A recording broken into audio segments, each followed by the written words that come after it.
naman inilalagay yung mga index card.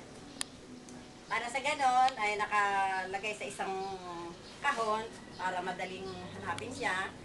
At saka isa pa ay malaking tulong din ang aming pisina ng BARP sa solid waste ay nakakatulong pa kami sa aming kabarangay, nakakabawas kami ng basura. Nakita niyo yan? Coffee mate. Yan naman ay index card ng mga diyan nakalista yung mga binibigay nilang mga napinagamitan sa mga bahay. Pagdating ng December, ay bibilangin po yan, pagkayari nun, may incentive na ibibigay sa kanila.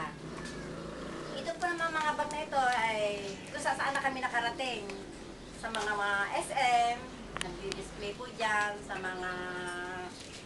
sa City Hall, nag-display din po kami dyan. Basta may mga tindahan na pag may sinabi ng DTI na kailangan mag-display kami, nagdi-display kami, ayan. Dito naman po, ayan, yung kahon ay mga kahon po lang ng mga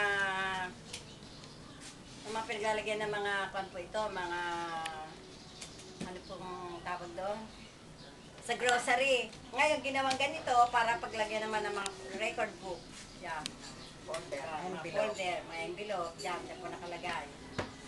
Kaya, ang hiniling po sana po namin sa inyo ay kung kami po ay inyong matutulungan na madagdagan ang aming puhunan para sa ganun ay lalo pa kami makatulong sa aming mga kabarangay at dahil sa lahat sa lungsod ng Balanga para makatulong naman kami sa aming mayor na makabawas kami sa basura.